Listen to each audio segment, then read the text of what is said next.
Republican Congressman now from Illinois. Joe Walsh joins the conversation on all of this. I'm sure he's in the camp of those not thrilled. So here's Trump, by the way, first of all, talking about his birthday, 78. Let's listen.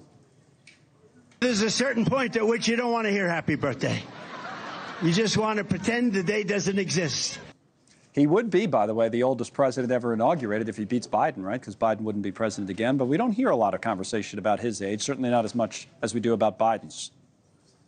Because Connolly's nuts, and he says crazy shit, and he's insulting and cruel, and he's a psychopath, and he's a whack job, and all the rest, Connell. And so he doesn't present as old like Biden presents as old. Look, I have, maybe I'm a lousy TV guest, because I can't and won't normalize Trump. 3.5 years ago, he tried to overthrow an American election.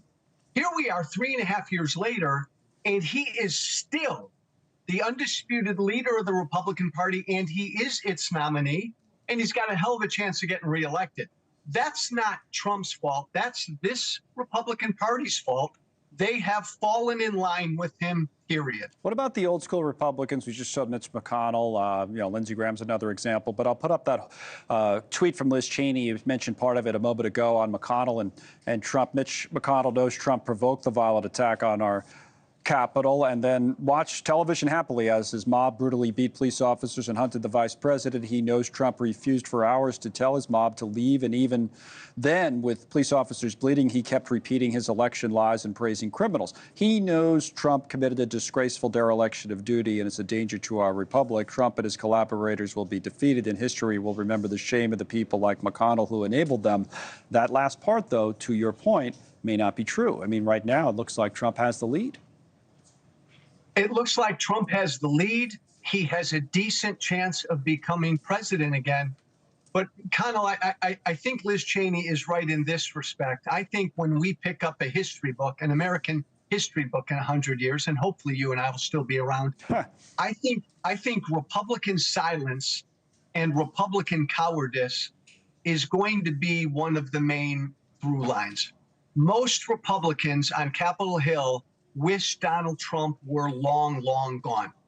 They have never had the courage to say that. And the reason they've never had the courage to say that is because Trump has the base of his party. Connell, Republicans have never been afraid of Trump.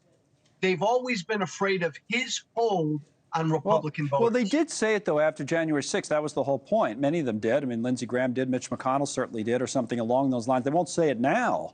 But they did say it then, so we do know, and we have them on the record saying what they said. I mean, when Lindsey Graham famously said, "I'm done. That's it."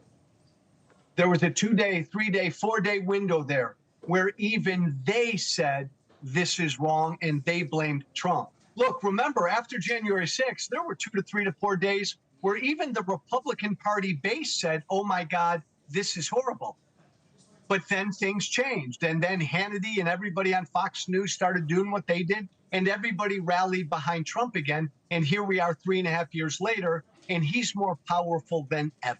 Well, speaking of power, it was interesting, I thought, a little bit politically to see him endorse Larry Hogan yesterday. The guy obviously doesn't. He's in your camp of the Republican Party. He's not a big fan, but Trump says, "I'd like to see him win." He's running for Senate, used to be the governor of Maryland. I think he has a good chance to win. I know other people made strong statements, but I can just say from my standpoint, I'm about the party. I'm about the country. I'd like to see him win. And the Hogan camp was like, wait a minute.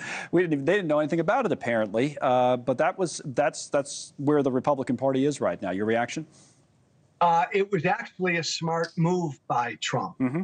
It's the move of a candidate who believes and knows that the entire party is behind him.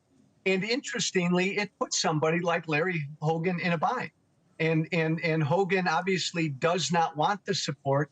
And I actually think that will hurt him, even though Maryland's a blue state. That's going to hurt him in this general election. Well, which would hurt Trump, though, essentially, because they would want to win the Senate theoretically. But Trump's history shows that, and this was true in the Georgia election, I think, after he lost the presidential race, he doesn't necessarily play for anyone else but himself. But it could hurt Republicans if Hogan doesn't win. Yes. But you're right, Connell. Trump doesn't give a damn about that. He doesn't give a damn about the Senate and the House. He just wants to win. It's all about him.